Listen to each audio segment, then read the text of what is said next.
Então vamos lá, né? A gente está falando sobre inquérito policial ainda e a gente encerra na aula de hoje. Então, hoje a gente chega ao fim desse assunto para que no nosso próximo encontro a gente comece a trabalhar o tema prisões cautelares, né? Não a prisão-pena, né? Prisão-pena a gente vê só na fase da execução. Só recapitulando aqui o que a gente viu, né? No nosso primeiro encontro, viu a parte de conceitos, características, né? E aí começou a ver os procedimentos, né? A parte legal, onde nós encontramos, por exemplo, como é que inicia, como é que encerra, né? As providências a serem tomadas, né? Que a gente viu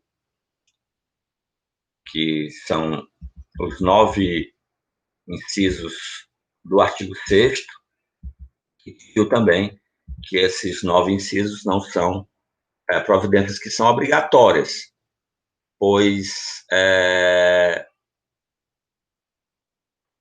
a depender da natureza do delito que se está investigando, pode haver a necessidade ou não, né, de se proceder com uma dessas providências, né? Então, não é toda investigação que o delegado vai passar pelos 9 incisos, né? São exemplos, né? Pode ser até que ele ache necessário outras providências. E, salvo engano, a gente parou aqui nesse artigo 7º, que trata da reprodução simulada dos fatos, também conhecido como reconstituição do crime. Então, trata da possibilidade, né, de haver essa reprodução simulada dos fatos e também de quando é que é vedado a aplicação desse artigo 7º. Então, o artigo 7º traz que, para verificar a possibilidade de haver a infração sido praticada de determinado modo, a autoridade policial poderá proceder à reprodução simulada dos fatos. E aí, em seguida, vem a vedação, né? Desde que esta não contraria a moralidade ou a ordem pública. Então, isso é a restrição dessa reconstituição do crime, né? Obviamente, por exemplo, num crime de estupro, né, não se vai fazer essa reprodução. Observar, pessoal, que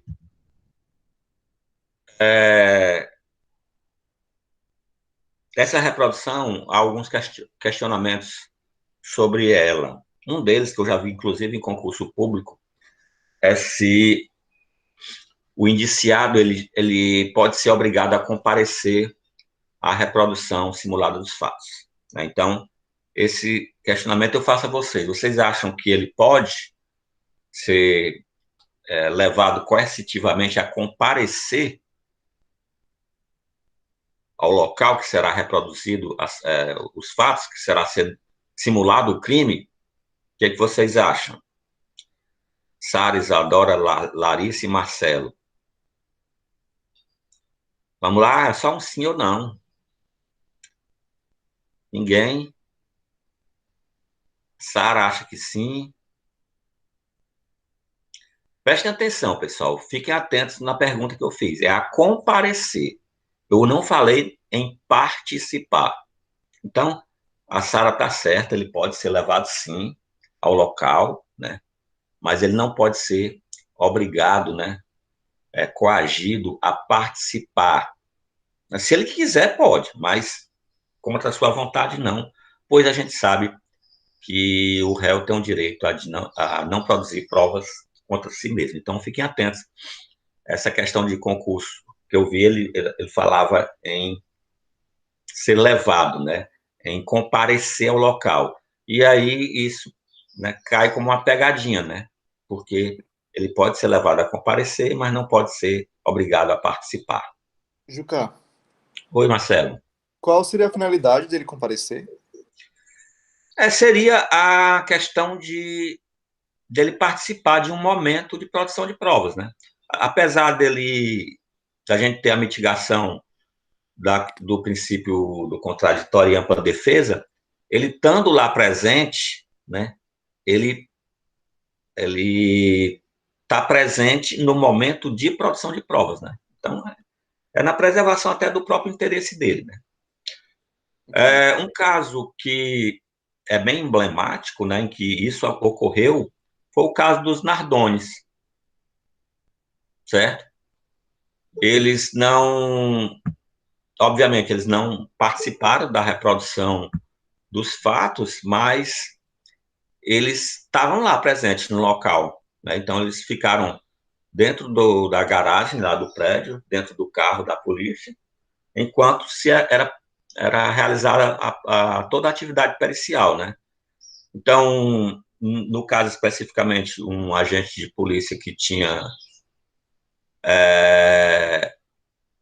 o mesmo porte físico dele, né, foi utilizado uma boneca que tinha o mesmo tamanho e o peso da criança, isso tudo para verificar se a versão contada por eles era possível, né? Havia viabilidade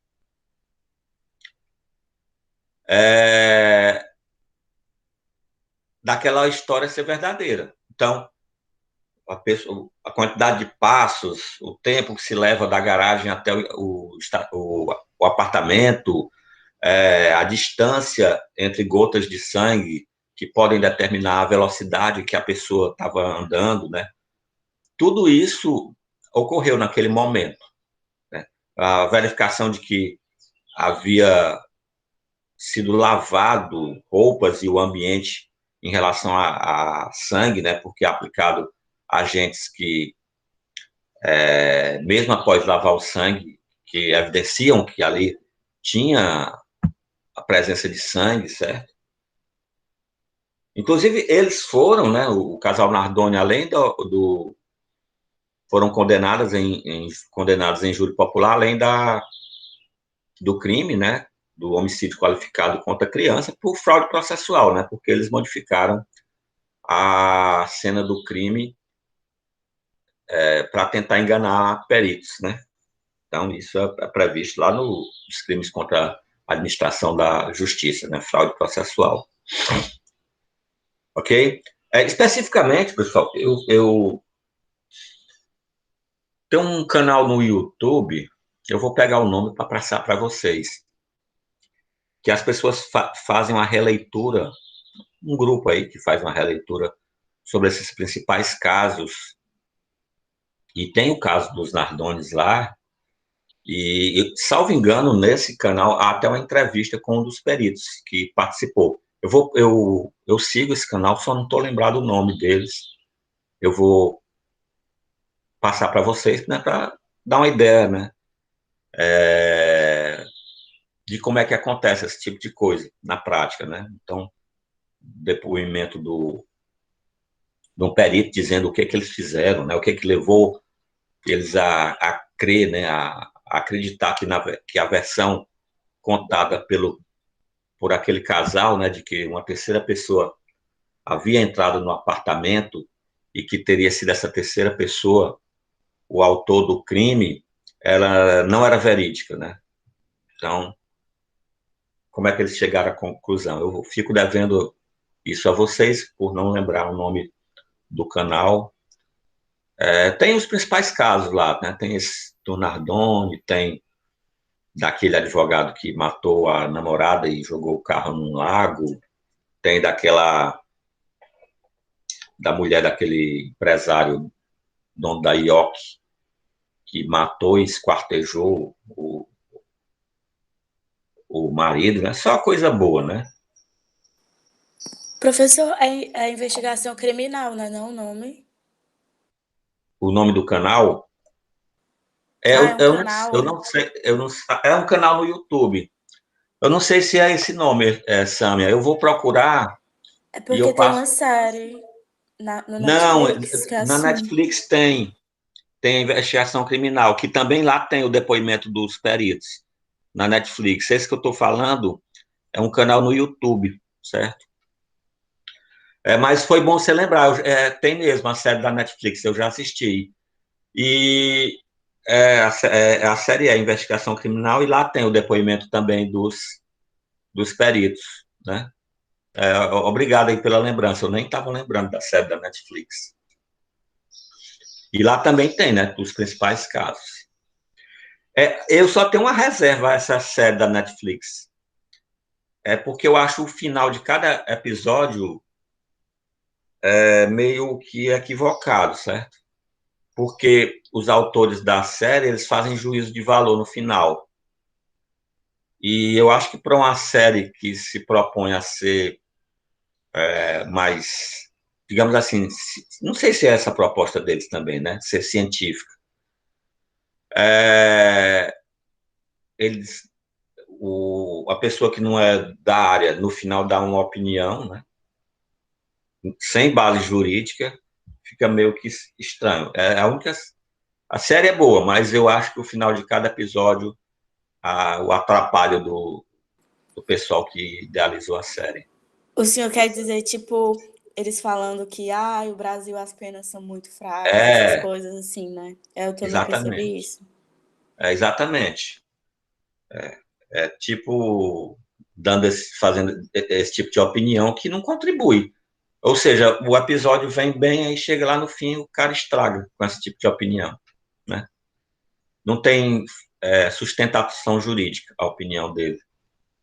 Mas mesmo assim, fazendo essa ressalva, é bom, porque você lá tem a opinião de especialistas, né? Perfeito, Sam, obrigado, viu? Então, é para isso, né, pessoal, que serve aqui essa reprodução simulada dos fatos, a reconstituição do crime. Né? No caso, para a gente verificar a possibilidade das histórias serem reais, né? Não serem meras criações, né, abstratas, né, da cabeça das pessoas. Em seguida, em relação ao inquérito, pessoal, a gente tem um prazo, né? Então, observando que o artigo 10 do CPP traz esse prazo de 10 dias, né? Então, esse prazo do CPP, pessoal, é o prazo que é geral, não é regra geral. Nós vamos ter exceções. Então, a regra geral é que 10 dias quando o indiciado está preso e 30 dias quando o indiciado está solto, certo? Não importa se ele está solto mediante fiança ou sem fiança, certo? Então, a questão aqui é da restrição da liberdade do agente, que exige uma celeridade no procedimento, enquanto que para quem está solto, o procedimento pode ser mais moroso.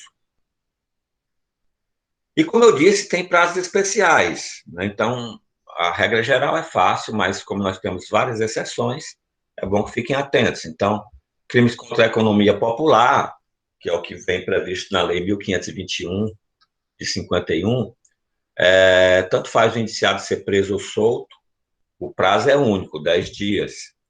Lei de drogas, né, que é a Lei 11.343, de 2006, indiciado preso 30 dias, indiciado solto 90 dias.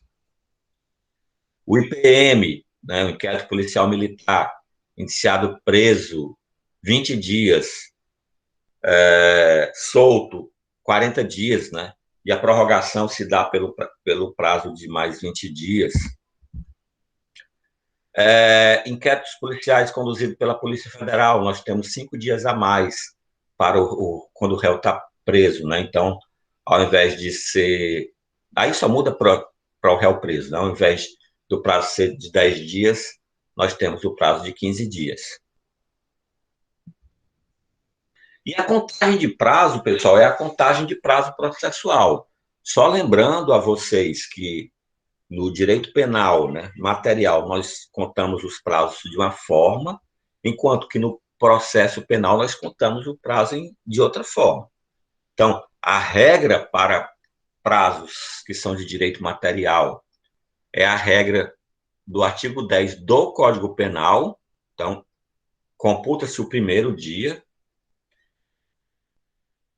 enquanto que a regra de prazos que são processuais, como é o caso do inquérito policial, é a regra do 798 do CPP, que aí exclui-se o primeiro dia, certo? Computando-se o último, né? O de direito material, como, por exemplo, prescrição, decadência, inclui-se o primeiro dia. De direito processual, exclui-se o primeiro dia. Então,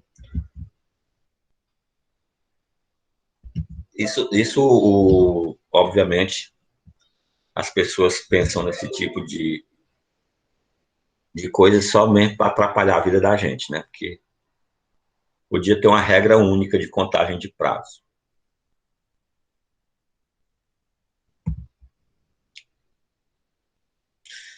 E aí, pessoal, como a gente viu o início do inquérito policial, lá no artigo 5º, né, do Código de Processo Penal, o fim do inquérito policial, ele é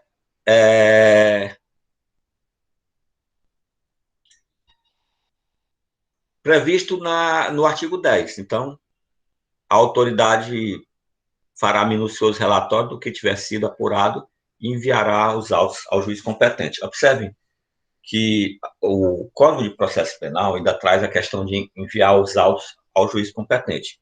Mas entenda essa questão de enviar ao juiz apenas recebe um número no fórum, né? Mas ele, na verdade, o inquérito policial vai diretamente para o Ministério Público, depois de relatado, né? Então, o relatório é um resumo do processo. Então, o delegado de polícia vai descrever tudo que ocorreu durante o procedimento dele, né, de investigação. Hoje a gente ainda vai ver esses documentos, né? A gente vai ver o que é um relatório. E ainda, né, que não tenha sido ouvido a totalidade de testemunhas, né? Então, se o delegado de polícia vê que há um número de testemunhas que já foi ouvido é suficiente para, em tese, né, confirmar, né, que há materialidade, há indícios de autoria, ele pode ter testemunhas que ele não vão participar do inquérito, mas ele, nesse caso, ele deve indicar que as testemunhas não foram ouvidas e onde é que elas podem ser encontradas, né? Então, ele vai indicar isso no relatório. Isso aqui está no artigo 10, parágrafo 2º, primeiro e segundo do Código de Processo Penal.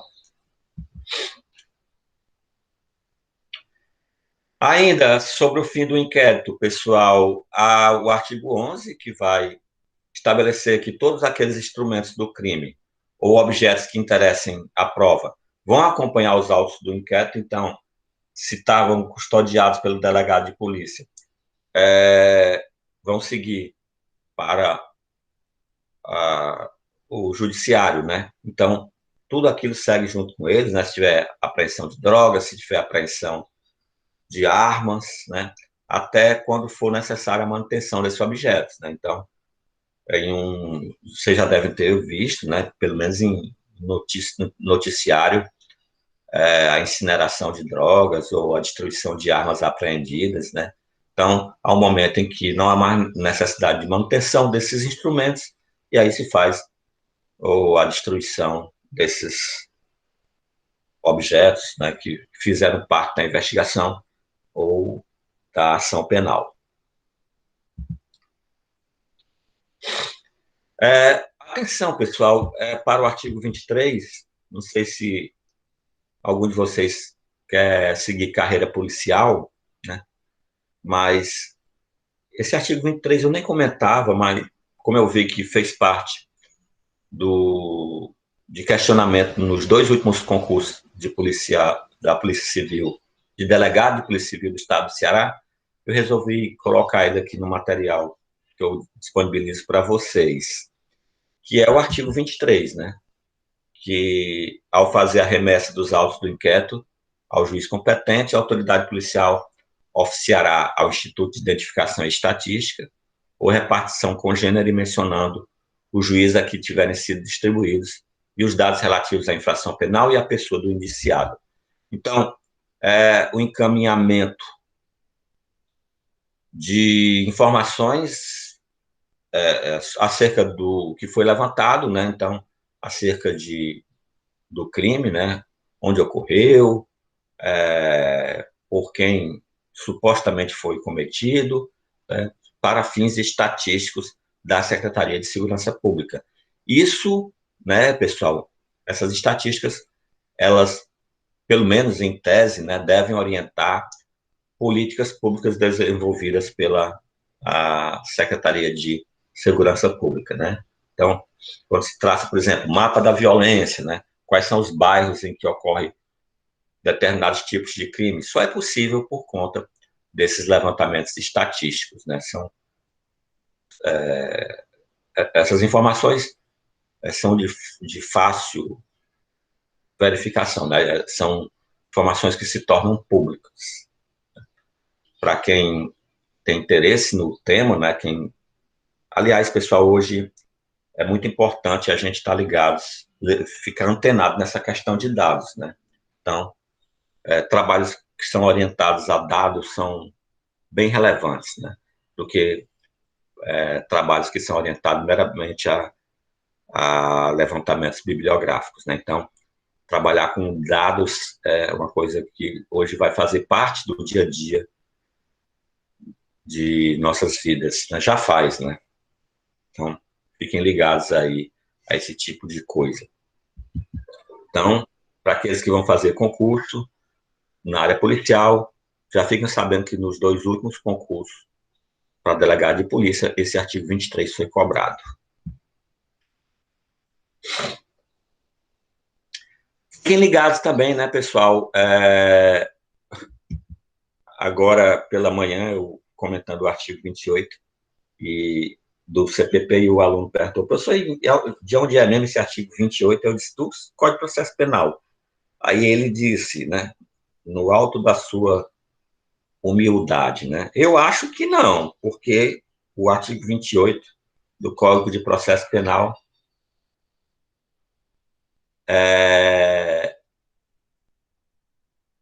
está dizendo aqui outra coisa, né? E eu perguntei, sim, você está lendo aonde? No meu vadimeco. Seu vadimeco é de quando? É do começo do ano passado.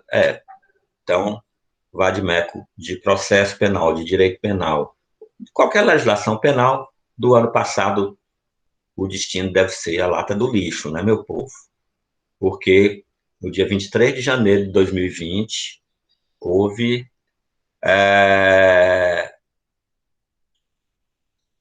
entrou em vigor o pacote anticrime que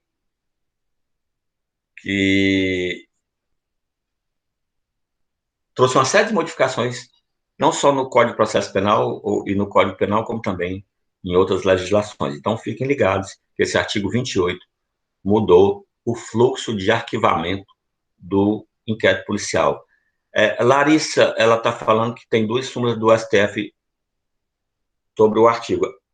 Qual é o artigo, né? O 23 ou o 28? Porque eu já estou no 28, você está falando do 23, né? Certo, é do 23 mesmo. Então, fiquem ligados aí, pessoal, nesse artigo 28, porque quando vocês estudaram em processo penal 1, o fluxo de arquivamento era mais ou menos o seguinte: o juiz, o promotor de justiça, né, fazia o pedido de arquivamento ao juiz, que tinha duas opções. Ou ele determinava o arquivamento, né, pronto, morria, ou ele não concordava. Se ele não concordasse, ele encaminharia ao procurador-geral para que analisasse o pedido de arquivamento. Se o procurador-geral fosse pelo arquivamento, o juiz não poderia fazer mais nada, somente determinar o arquivamento. Mas ele poderia, o procurador-geral, discordar do membro do Ministério Público que pediu o arquivamento. Nesse caso, ele mesmo poderia oferecer a denúncia ou encaminhar para outro órgão do Ministério Público para oferecer a denúncia. Isso mudou, pois a modificação do pacote anticrime em relação ao artigo 28 torna o procedimento mais acusatório, menos inquisitivo. Retira, né, a possibilidade do juiz, né, não concordar com o arquivamento, certo? Isso é feito tudo no âmbito do Ministério Público. Então, vamos ver como é a nova redação do artigo 28. Ordenado o arquivamento do inquérito policial ou de quaisquer elementos informativos da mesma natureza, o órgão do Ministério Público comunicará à vítima, ao investigado e à autoridade policial e encaminhará os autos para instância de revisão ministerial para fins de homologação, na forma da lei.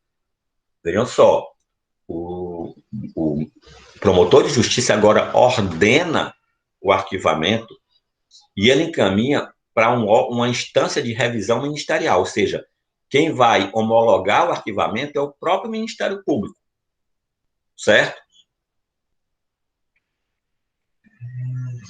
Em seguida, né, comunicando, né, a quem ele deve comunicar, né? A vítima, o investigado e a autoridade policial. Né? Então, tem duas. Depois de ordenar o arquivamento, ele tem que fazer essas comunicações e, em seguida, de ofício, encaminhar para o órgão superior ministerial. Aí vem em seguida a possibilidade da participação da vítima, certo? Então, quando a vítima ou o seu representante legal, no caso aí, né, o advogado da vítima, não concordar com esse arquivamento, aí ele tem um prazo recursal, né, após o recebimento da comunicação, de 30 dias, para recorrer a quem? Ao próprio Ministério Público, né?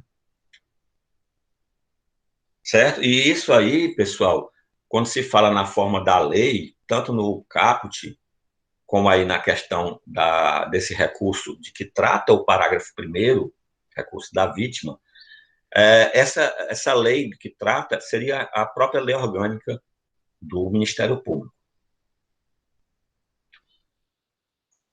E o parágrafo 2º vem tratando dos crimes praticados contra a União, Estados e municípios. Isso aqui é apenas...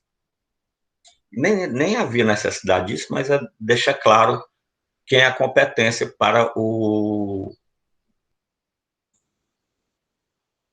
para recorrer, né? Então, nas ações penais relativas a crimes praticados em detrimento da União, Estados e municípios, a revisão do arquivamento do inquérito policial poderá ser provocada pela chefia do órgão a quem couber a sua representação judicial. Ou seja, do município, procurador do município, né, geral, né, do Estado, procurador do Estado, e na União, ou da AGU. Né? Então, apenas a quem tem legitimidade para recorrer em relação ao arquivamento. Vejam só que até que não há participação de juiz, né, do Poder Judiciário, em momento algum, certo? E em relação ao desarquivamento, pessoal, há a possibilidade ainda, isso não foi modificado, e a modificação vai... Aliás, e o desarquivamento não foi modificado, é a mesma coisa. Vai ser possível, né? Há a possibilidade aí do desarquivamento quando houver, né, o surgimento de novas provas, né, que possam servir como base à denúncia, certo? Então, desarquiva-se o inquérito policial e determina-se a autoridade policial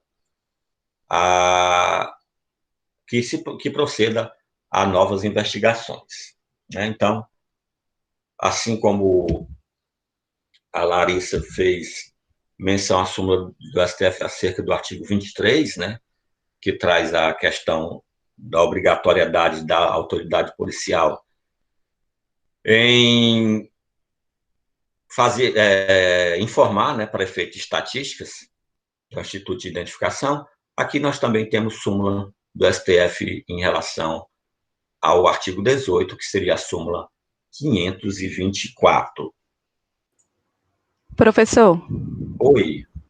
Tem algum prazo para poder esse inquérito ser desarquivado? Até se for de ação privada, né, o inquérito de ação privada, a gente tem a questão do prazo decadencial de 6 meses. Agora, se for ação pública, tem que verificar só a prescrição do crime. Tá bom, obrigada. Aí segue a regra do artigo 109 do Código Penal, que depende da pena em abstrato, né? O prazo prescricional, né? Que vai de 3 anos até 20 anos, a depender da pena em abstrato. Ok? Isso porque não existe, Ana Lourdes, uma determinação expressa de lei, de até quando pode ser aberto.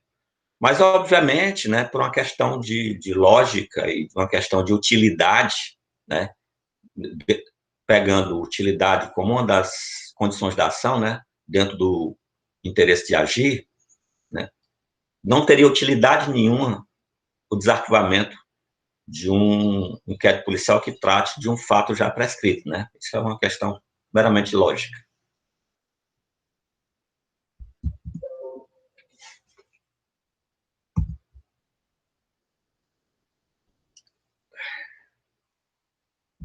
Pessoal, vocês estão vendo minha imagem, então. Se de repente eu desaparecer aqui dessa imagem, é porque eu desmaiei de fome, tá? Eu agora tenho uma fome tão grande. Aí vocês ligam para o SAMU e mandam o meu endereço, certo? Eu estou sozinho aqui, aí eu vou ficar abandonado.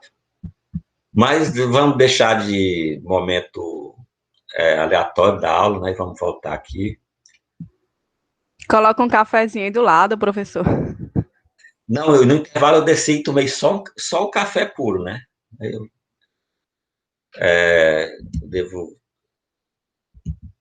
devia ter comido alguma coisa. Mas no intervalo eu vou ter, porque eu tenho EF ainda. Aí o EF, aí seria fatal, né? Não seria nem desmaio, não. Seria morte por inanição. Pessoal, outro cuidado que vocês têm que ter que aí vocês não viram isso na disciplina de processo penal, é a inclusão do artigo 28A no Código de Processo Penal, certo? Que é o acordo de não persecução penal. Também feito, né, estabelecido o acordo apenas pelo Ministério Público e o acusado, certo? A participação do Poder Judiciário, nesse caso, é meramente para... Aliás, são duas participações. Ele vai participar para homologar o acordo, verificando a legalidade do acordo, e, no caso de ser imposta no acordo prestação de serviço comunitário ou pagamento de pecúnia, né, de multa, a fiscalização disso é feita pelo juiz da execução, certo? Então, a gente vai ver que há participação nesse caso, nessas duas hipóteses. Então, vamos lá. Não sendo o caso de arquivamento, obviamente, se foi arquivado, né, não tem a possibilidade de oferecimento de denúncia. Aqui, esse acordo que o Ministério Público faz com o acusado para não oferecer a denúncia, né? Então, tendo o investigado confessado formal e circunstancialmente, aí surge o primeiro questionamento, né, dos doutrinadores sobre o que vem a ser circunstancialmente, né? A prática dele tendo confessado, né, dessa forma, né, dessa maneira, né, formal, né, tem que ser formalizado, e circunstancialmente a prática de infração penal sem violência ou grave ameaça. Então, vem o primeiro requisito objetivo para que possa ser executado o acordo de não persecução penal, é que aquele crime não pode haver violência ou grave ameaça, e com pena mínima inferior a 4 anos. Essa mínima que se refere aqui, obviamente, é mínima em abstrato, né? Não há sequer oferecimento de denúncia, então o que a gente está verificando aqui é pena em abstrato. O Ministério Público poderá propor acordo de não persecução penal desde que necessário e suficiente para a reprovação e prevenção do crime mediante as seguintes condições ajustadas cumulativamente e alternativamente. Então, o que se segue como incisos do 28A são condições em que poderão ser, na verdade, as condições são previstas aí nos incisos, elas são de modo, são exemplificativos, né? Pode haver outras condições, e essas condições devem cumprir as mesmas finalidades da pena. Quando você lê no caput que seja necessário e suficiente para a reprovação e prevenção do crime, nós temos aí o mesmo critério que é adotado no artigo 59 do Código Penal, que são a primeira fase de dosimetria da pena, que são as circunstâncias judiciais previstas no artigo 59, né? Lá também fala de prevenção e reprovação, certo? No caso específico aqui, a gente está falando de prevenção especial, né? Porque já houve a prática de um delito amoldado a um tipo penal. Então, só lembrando a vocês, a respeito de finalidade de pena, a gente não está falando de pena, mas eu estou dizendo que tem a mesma finalidade da pena. Então, quando a gente fala de prevenção na pena, a gente tem a prevenção geral, certo? Essa prevenção geral é geral porque se destina a toda a sociedade, e o momento que essa prevenção se dá é no momento legislativo. Então, quando o legislador ele prevê um determinado conduta é crime e bota lá uma faixa de penas, né? Por exemplo, matar alguém, pena 6 a 20 anos, está lá escrito como prevenção geral. Prevenção especial é no momento em que alguém desobedece à norma. Então, aqui vai ser aplicado uma pena para você que desobedeceu à norma. Então, aí é a prevenção especial. Aqui não é uma aplicação de pena, mas é um acordo, é uma imposição, né, de uma espécie de sanção, e tem essa mesma finalidade, né, de prevenção especial, bem como de reprovação. O artigo 59 também traz a questão de reprovação. A reprovação, pessoal, você entenda como a retribuição do mal por um mal. Olha, você praticou uma determinada conduta que não poderia praticar, então o Estado vai lhe devolver com o mal, né? Ou com uma pena, ou nem que seja pecuniária, ou restritiva de direito, ou privativa de liberdade, certo? Não é um mal igual, né, como se tinha no passado, né? Um mal, né, se você causa uma lesão corporal, vou lhe causar outra. Não, nós não temos esse tipo de pena, ela é vedado pelo artigo 5º da Constituição Federal. Repetindo, mas aqui nós não estamos falando de pena, estamos falando de que tem a mesma finalidade da pena.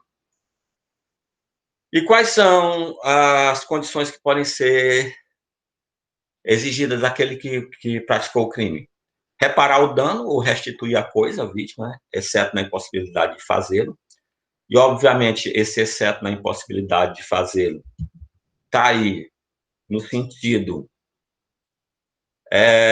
de não haver a possibilidade da gente ter uma norma, né, que privilegie aqueles que têm poder aquisitivo elevado, né? Se não tivéssemos essa parte final do inciso 1 aí, do 28A, seria uma regra extremamente restritiva, que não poderia ser aplicada, por exemplo, a pessoas de baixa renda, né? Então, há essa possibilidade. O 2, renunciar voluntariamente a bens, direitos indicados pelo MP como instrumentos, produto ou proveito do crime, né? Então, essa é de fácil entendimento, né? Então, aquilo que é proveniente do crime tem que ser devolvido. E aí, pessoal, no inciso 3º, surge aquela primeira hipótese que eu digo de participação do Poder Judiciário nesse acordo de não persecução penal, né? Prestar serviço à comunidade ou à entidade pública por período correspondente à pena mínima combinada ao delito diminuída de 1 a 2/3, essa regra é a mesma regra quando, lá do artigo 44 do Código Penal, que se dá nas penas restritivas de direito, né, a ser indicado pelo juiz da execução na forma do artigo 46 do Código Penal. Aqui é o que eu disse, né? Então, quem vai fiscalizar esse cumprimento dessa condição é o juiz da execução penal, certo? Lá nos termos, né, do artigo 46 do Código Penal. Em seguida, pagar a prestação pecuniária a ser estipulada nos termos do artigo 45 do Código Penal, a entidade pública ou de interesse social a ser indicada pelo juiz da execução. Aqui, mais uma vez, né, quem vai fiscalizar o cumprimento desse acordo, quando há a condição de pagamento de prestação pecuniária, né, vai ser, como se fosse, né, e podem fazer o paralelo, a aplicação de uma pena de multa pecuniária, né, que também é do juiz da execução, e essa instituição, preferencialmente, né, tem função de proteger bens jurídicos iguais ou semelhantes a aparentemente lesados pelo delito. E aí o aparentemente lesado, né, pelo delito, pessoal, porque nós não temos condenação aqui, nós não temos condenação transitada em julgado para se impor, né, que foi aquela pessoa realmente que praticou, né? Então, você só pode dizer que foi uma pessoa que praticou aquele crime quando nós temos o trânsito em julgado de um processo penal condenatório, né? Isso é o que determina o princípio da não culpabilidade, que é um direito, né, fundamental previsto no artigo 5º da Constituição Federal.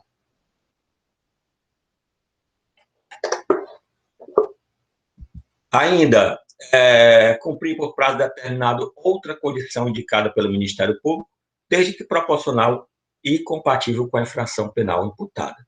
Veja só, o inciso 5º, ele deixa claro que esse rol de condições, ele é exemplificativo. Então, o Ministério Público pode, sim, impor outra condição, obviamente, seguindo essa regra, né, de manter proporcionalidade e compatibilidade com a infração penal imputada. O parágrafo 1º é só deixando claro também, né, que quando a gente verifica, né, se um fato se amolda a um tipo penal, a gente verifica elementares e circunstâncias, né, pessoal? Então, quando você verifica, por exemplo, João furtou um determinado bem, né, subtraiu para si ou para outra, coisa alheia móvel. Então, isso é o fato. Mas existem circunstâncias, né? Circunstâncias, por exemplo, que são causa de diminuição de pena ou privilégio. Então, o parágrafo 1º apenas deixa claro que para a ferição desse critério objetivo, que é o mínimo da pena em abstrato, a gente tem que considerar as circunstâncias, certo? Então, por exemplo, eu dei o furto, João subtraiu para si ou para outro coisa alheia móvel, com o arrombamento de uma porta. Aí a circunstância é o arrombamento, né? É uma qualificadora do crime de furto. E observar, pessoal, que o parágrafo 2º traz hipóteses de situações em que não é possível aplicar o acordo de não persecução penal. Então, está vedado. O parágrafo 2º é uma vedação a esse acordo. Então, não é possível o acordo de não persecução penal. Se for cabível a transação penal com competência dos juizados especiais, porque, na verdade, a transação penal aí torna-se até mais benéfica do que esse acordo de não persecução. Se o investigado for reincidente ou se houver elementos probatórios que indiquem a conduta criminal reiterada ou profissional, exceto se insignificante as infrações penais pretéritas. Então, aqui, pessoal, não é a exigência de que haja trânsito em julgado em condenações anteriores, né? Então, fala de reincidente, que é isso, né? Então, reincidente exige condenações transitadas em julgado anteriores.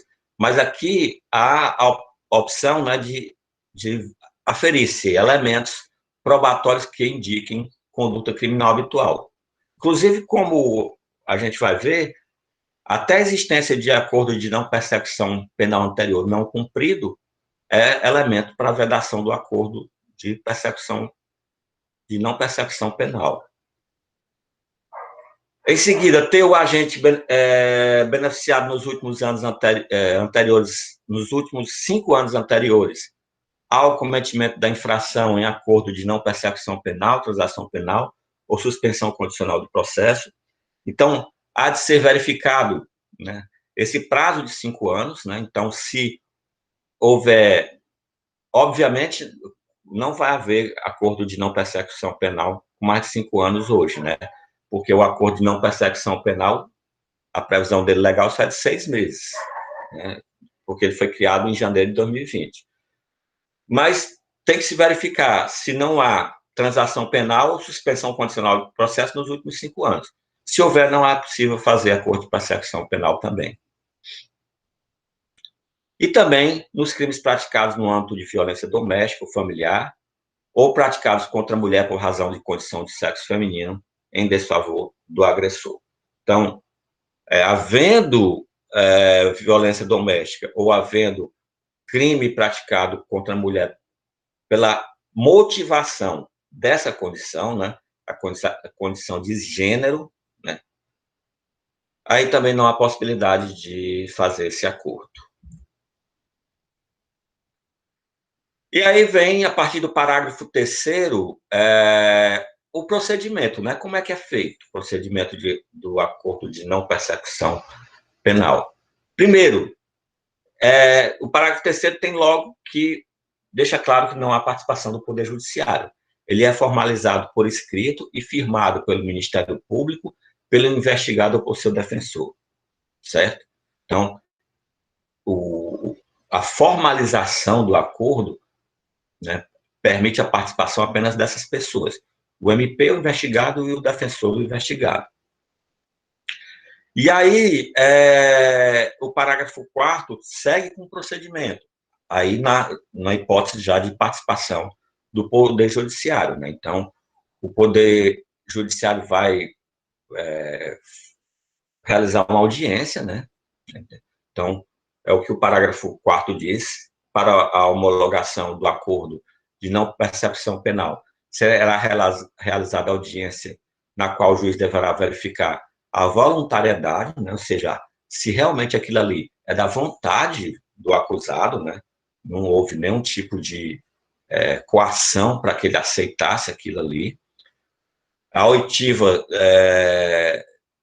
do investigado na presença do defensor e a legalidade, né? Por exemplo, a legalidade na questão tanto da voluntariedade como nas condições impostas, né? A gente viu que pode haver condições criadas pelo próprio MP. E aí, nessa hipótese de legalidade,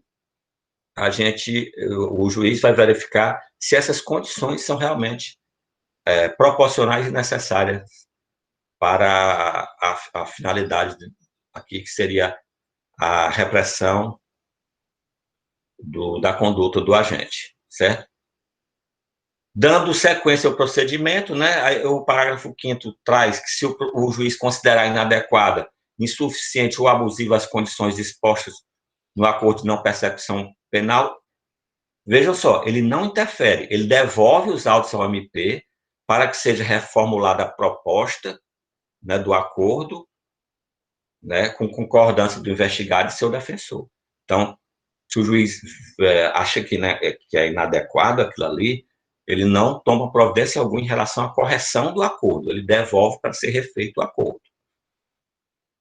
E homologado judicialmente o acordo de não persecução penal, o juiz devolve os autos ao Ministério Público para que inicie sua execução perante o juiz da execução penal, certo? Então, devolve seus autos, e aí, naquelas condições, né, de prestação de serviço ou pecuniária, né? Como eu já falei, a interferência do Poder Judiciário seria do juiz da execução penal, para fiscalizar o cumprimento do acordo.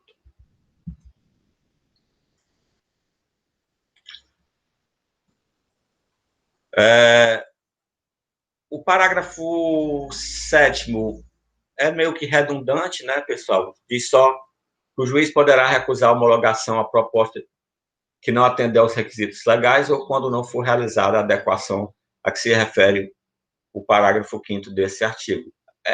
Isso é óbvio, né? Então, não atende os requisitos legais, as condições não são proporcionais, as condições não atendem à finalidade lá da repressão. E aí se refere diretamente ao artigo 5º. Aí o juiz não homologa, né? E se não homologa, devolve para o Ministério Público. E o artigo 8º também é meio que redundante, né? Recusada a homologação, o juiz devolverá os autos ao Ministério para análise da necessidade de complementação da investigação ou oferecimento da denúncia. Aí, no caso, pessoal, se não é situação de haver acordo de não persecução penal.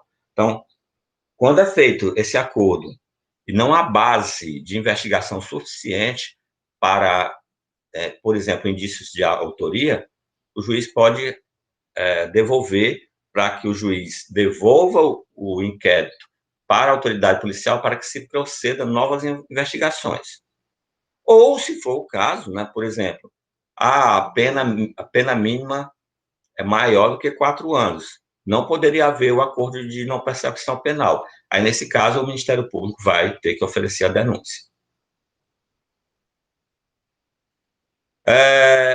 O 9º fala da comunicação, né, da intimação, da homologação do acordo ou do seu não cumprimento. Então, quando for homologado, a vítima ela é intimada, né, de que houve um acordo de persecução penal em relação àquele crime que ela sofreu, e pelo descumprimento também. Aí, no caso do descumprimento, né,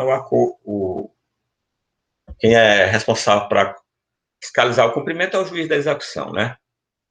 E descumprida qualquer das condições estipuladas no acordo de não persecução penal, o Ministério Público deverá comunicar ao juízo para fins de rescisão e posterior oferecimento da denúncia. Então, se quem homologa é o juiz, quem rescinde é o juiz, né? E havendo o descumprimento aí, como o acordo era de não persecução penal, como uma das partes, que é o acusado, não cumpre a sua parte no acordo, então cabe ao Ministério Público oferecer a denúncia em relação a esse crime.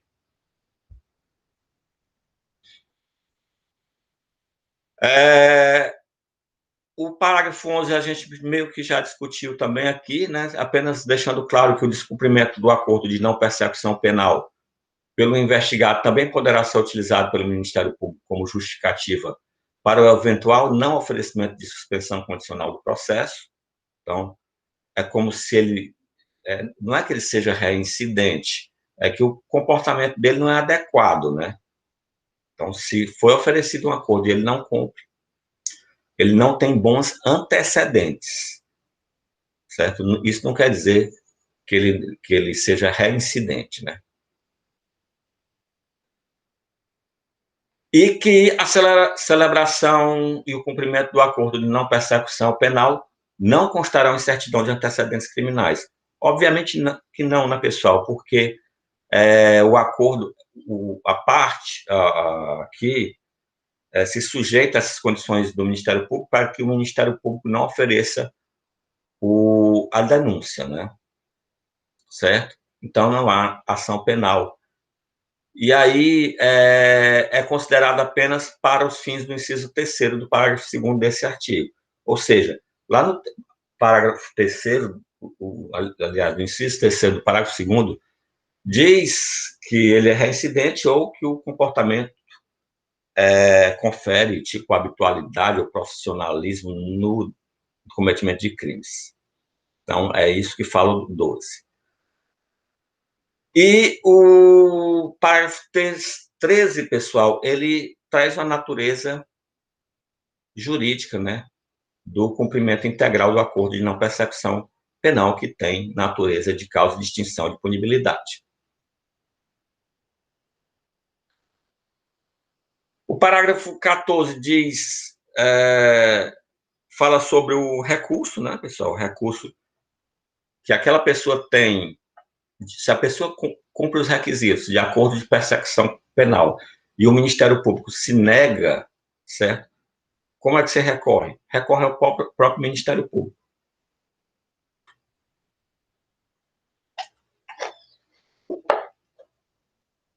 Situação que é também muito criticada, porque a gente sabe que esses órgãos são extremamente corporativistas, né, principalmente o Ministério Público, e você recorrer de uma decisão do membro do MP ao próprio MP é complicado, né? Nem o Conselho Nacional do Ministério Público toma providência contra irregularidade praticada por membros do Ministério Público, imagine dentro do mesmo órgão, né? O Conselho Nacional do Ministério Público tem se mostrado um órgão totalmente inútil. Já visto, né, que a gente tem notícias recentes que tem denúncias lá que já foram adiadas 41 vezes e que vai prescrever na próxima semana. Ou seja, o adiamento proposital de denúncia para que seus membros fiquem impunes, né?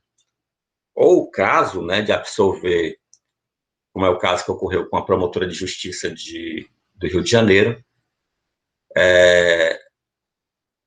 absolver absurdamente, né, e decretar o sigilo de todo o processo para que ninguém fique sabendo, né, qual foi a brilhante saída que eles tiveram, né, para deixar impune mais uma vez seus membros.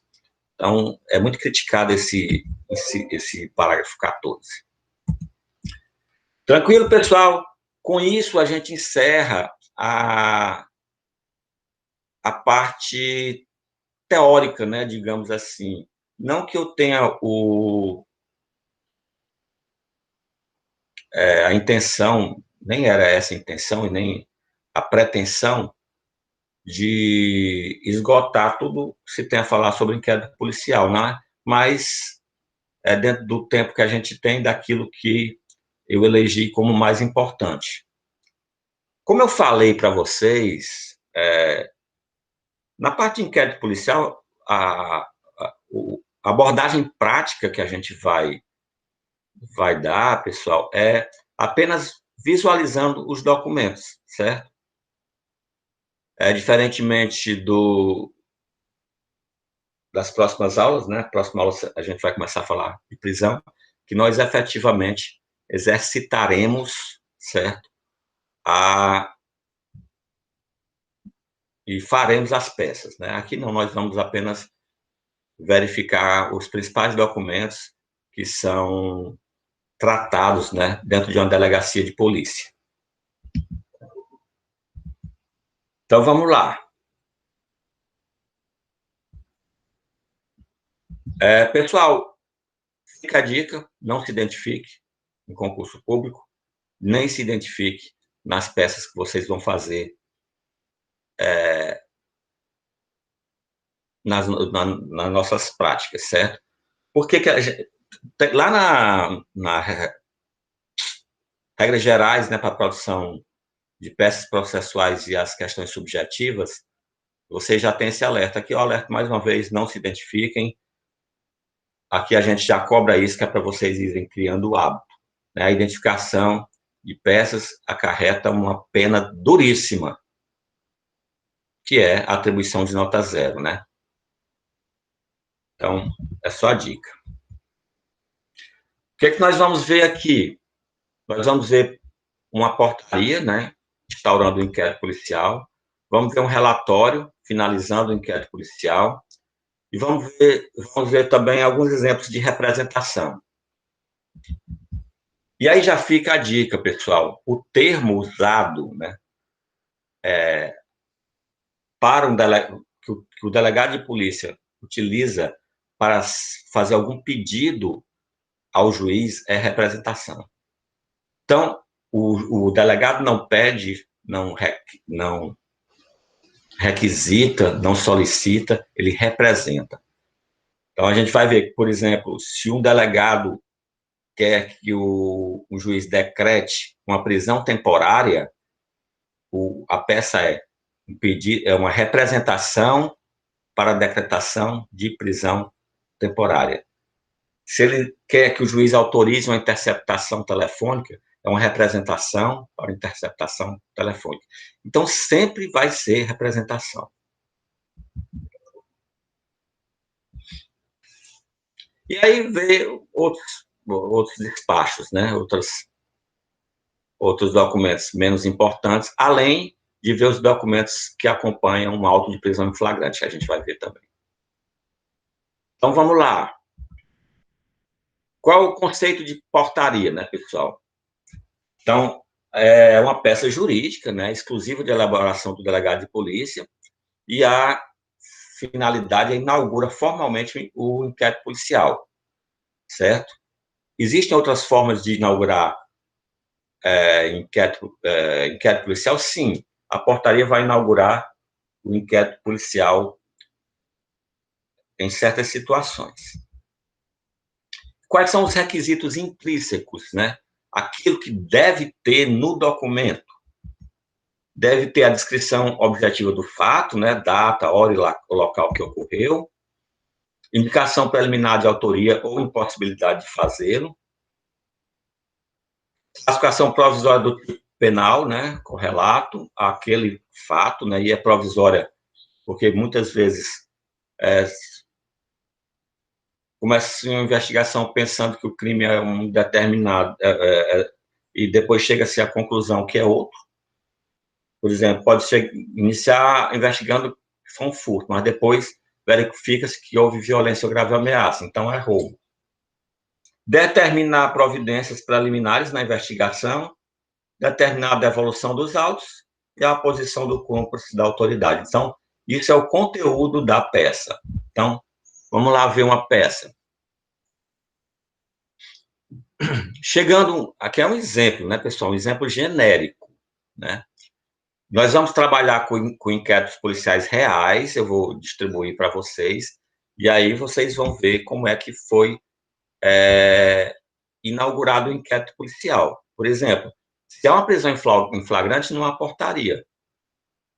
O próprio inquérito policial funciona como a abertura do inquérito policial.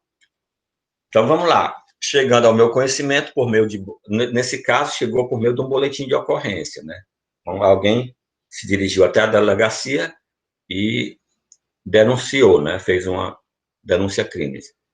Número tal dessa unidade policial, que aí vem a narração dos fatos. Que no dia tal, hora tal, no endereço tal, né, dessa cidade. Em seguida, qualifica o indiciado, se houver, né, a condição, porque pode ser que o inquérito policial vai investigar também a possível autoria, e não só e não tem essa informação ainda. Por volta de tal hora, né, aí descreve o que aconteceu, né, de acordo com o fato, né. Por exemplo, desferiu 2 tiros de revólver calibre 38 contra a vítima X, que, alvejada na região abdominal, veio a óbito. Conduta esta em tese subsumida ao artigo, no exemplo, né, veio a óbito, 121 do Código Penal, declara instaurado inquérito policial para acabar a apuração dos fatos e determina ao senhor escrivão de polícia do meu cargo que autue e registre esta levando a efeito incontinente as seguintes providências. Aí, como a gente já viu, tem algumas providências, né? Encarte-se aos autos cópia do boletim de ocorrência aludido, né? Então, primeiro documento que é anexado aí, no caso dessa abertura de inquérito policial, seria o boletim de ocorrência.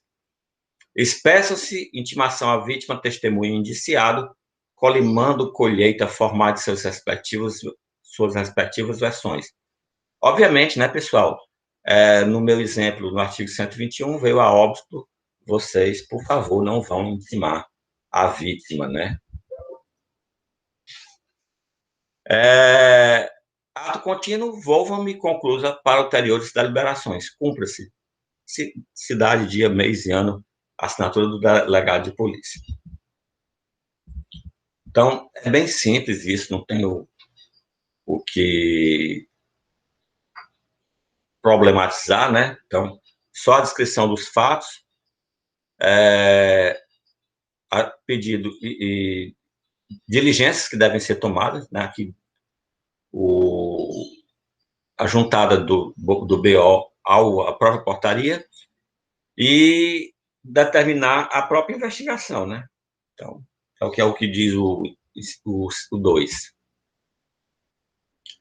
Aqui eu trago para vocês só uma pequena revisão, né, do que vem a ser notícia crimes, né, o que é espontânea, provocado, impositivo, inqualificado, qual é a diferença de delácio crimes, dei só uma revisada depois, né, não vou ficar aqui lendo o conceito para vocês, mas fica a dica aí da revisão.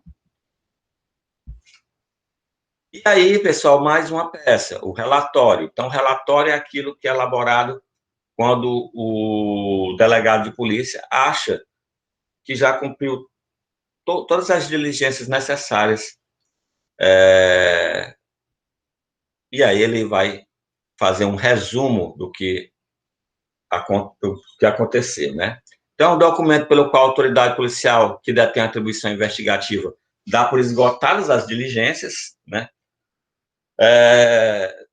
Com o objetivo de elucidação do fato e encaminha ao Poder Judiciário. Aqui, mais uma vez, só alertar, pessoal, que aqui, na verdade, quem vai receber o IP é o Ministério Público, né? Fica um questionamento aí para vocês, também eu já vi, eu boto essas coisas que eu vejo em concurso público, né? Se o relatório pode conter juízo de valor do delegado. Se vocês forem pesquisar na doutrina, não, certo? Então, a doutrina dominante é no sentido de não haver.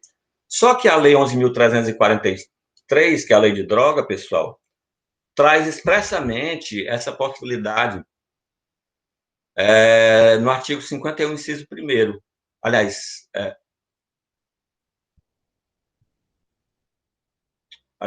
o artigo 52, inciso 1º. Certo? Que diz que o delegado deve justificar as razões que o levaram à classificação do delito.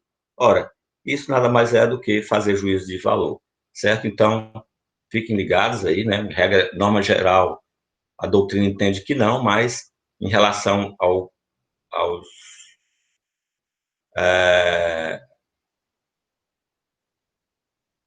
crime de droga já tem previsão legal, né? Então, o que não pode é o delegado, né, adentrar a análise de mérito, né, porque ele estaria aí usurpando a função do Poder Judiciário. Está aqui um exemplo de um relatório, pessoal, também um relatório bem genérico, né, que tem uma série de possibilidades, né, então, vamos lá. Versam os presentes autos do inquérito policial instaurado. Aí, veja, pessoal, pode ser instaurado por portaria, por requisição da autoridade judicial, do Ministério Público, requerimento do ofendido, mediante representação, por petição, por meio de auto de apresentação espontânea, auto de resistência, auto de prisão em flagrante. Então, verifique, né, que cada uma dessas hipóteses de abertura de inquérito policial tem sua fundamentaçãozinha aí do lado, certo? Então, pode ser por diversas formas. Aí vem, sob situação fática correlata ao crime, né, o crime que em tese aconteceu, né, no nosso exemplo lá da portaria 121, né, em tese praticado por fulano de tal, né, aí local, data, hora, né. Aí vem segue-se com o resumo, né? O que a testemunha falou, o que o indiciado falou, o que a vítima falou, que foi entregue nota de culpa no caso de prisão em flagrante, né? É obrigatório esse documento, sob pena da prisão se tornar ilegal, né? Aí que houve auto de exibição de apreensão, avaliação, depósito.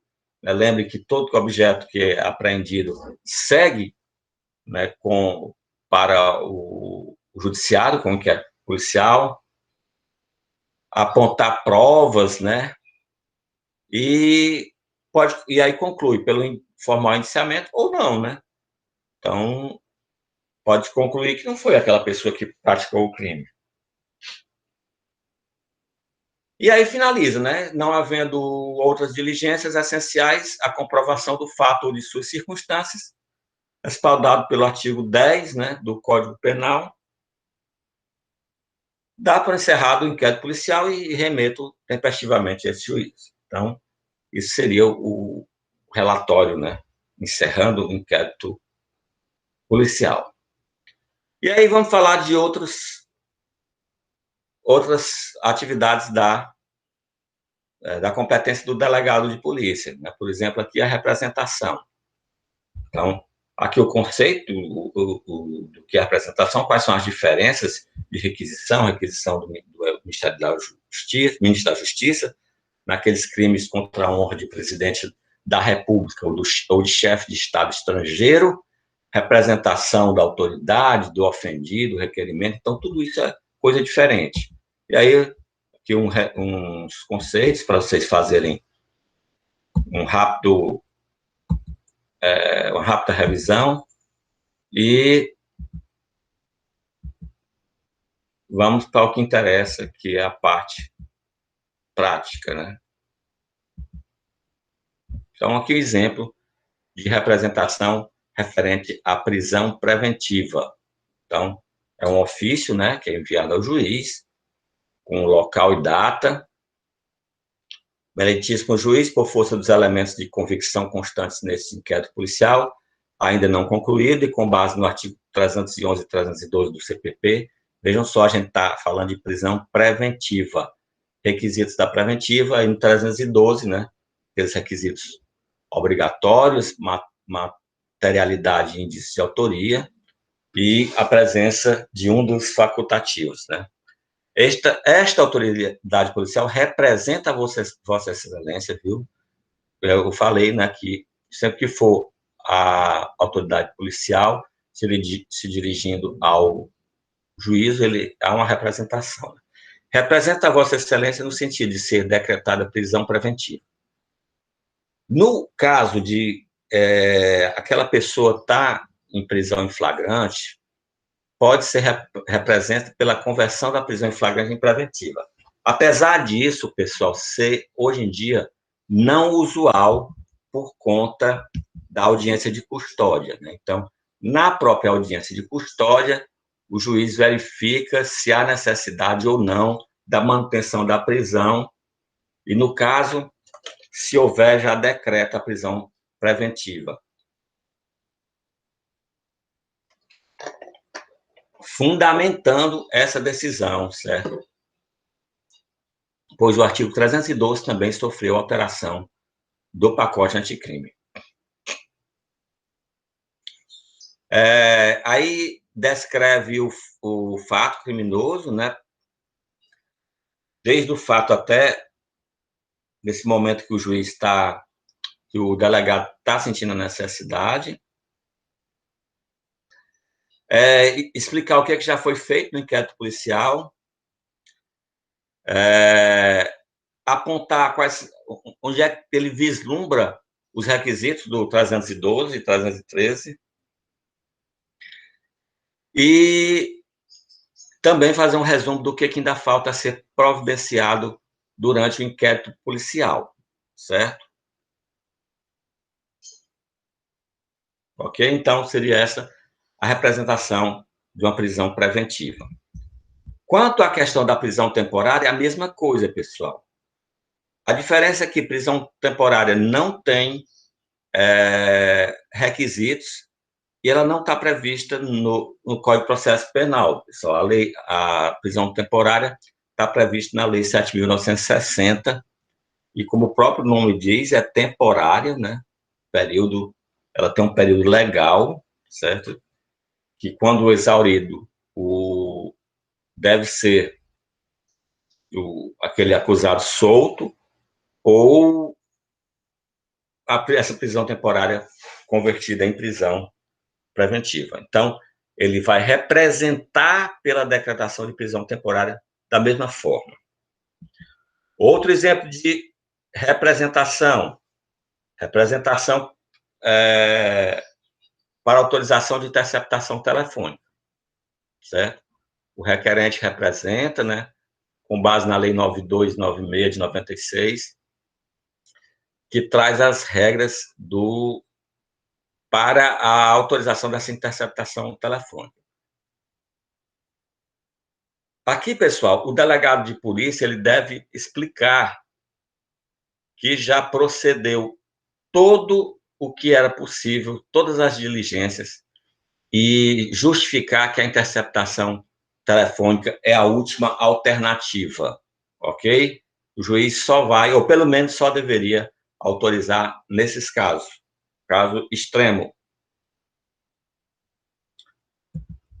E aí vamos ver que é um auto de prisão em flagrante, né, e quais são os documentos que o acompanham.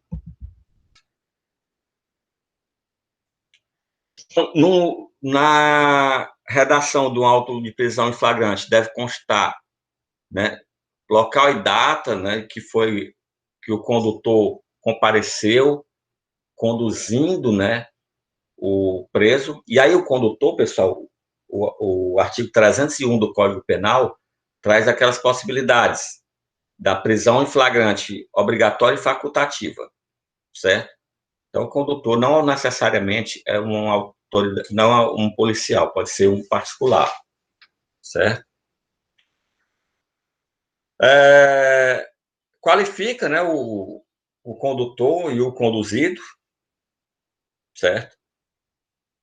Entrevista as partes, né, e faz ser juntada ao auto de prisão em flagrante alguns documentos, a oitiva do condutor, certo? Que é entregue uma cópia ao condutor e uma cópia fica anexada à auto de prisão em flagrante, que vai servir de abertura do inquérito policial. Nota de entrega do preso, né? Então, quando o condutor entrega o preso, recebe um recibozinho, né? Que ele entregou aquele preso à autoridade policial. Oitiva de testemunhas e interrogatório do conduzido, né? Oitiva de testemunhas também é lavrado o termo, entregue cópia e anexado ao auto de prisão em flagrante, né? Então, aqui nós vamos ter o termo de depoimento do condutor e o recibo de entrega, né? Então, o condutor vai narrar, né, como foi o flagrante, né? Então, dentro daquelas espécies de flagrante ou quase flagrante, nós vamos pormenorizar essas espécies de prisão, pessoal, temporária, flagrante e preventiva, na próxima aula, certo? E aqui pode ser no mesmo documento, pessoal, já dá o recibo de entrega do preso. Termo de depoimento de auto-prisão em flagrante.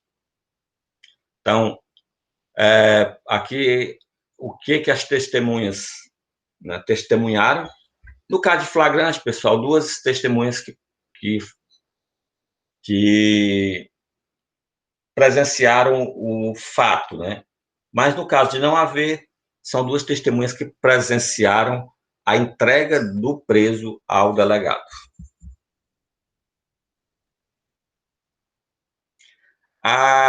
O termo de declaração da vítima também, né? Então, aqui, obviamente, né? Se a vítima estiver viva, né? Termo de interrogatório em auto de prisão em flagrante, né? Então, vai ouvir o acusado, né? O conduzido, né? Que como é o nome se chama no caso de prisão em flagrante. Tudo isso com cópia para ele e com uma cópia anexada aos autos. Nota de culpa. Nota de culpa é um documento obrigatório que, sem ele, a prisão em flagrante torna-se ilegal. Então, é dado ao preso esse pequeno documento que diz por que ele está preso, né? Aliás, pessoal, quando vocês estiverem advogando, forem visitar um preso, está preso em flagrante, né? Você pede logo a nota de culpa. Isso já autoriza você com a nota de culpa já está autorizado a agir em nome dele, certo?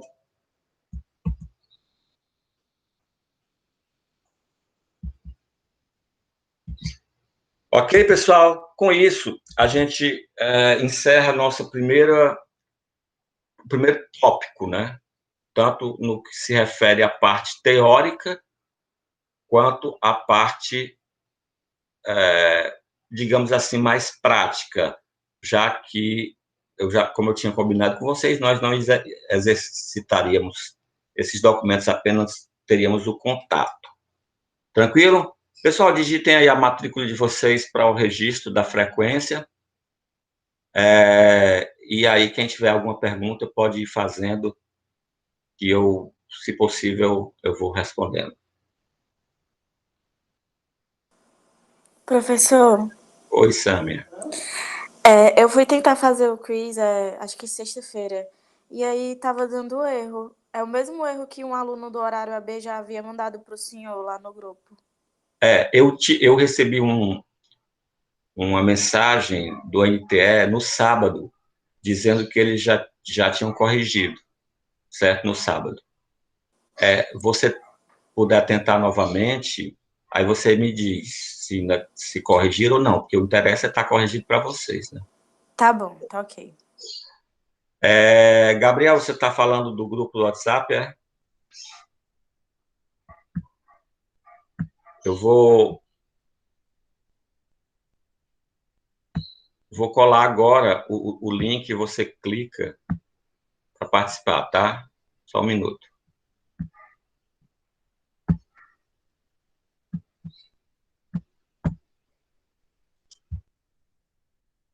Então, se você clicar aí, você está no grupo. Todos registraram a frequência? Mais alguma dúvida?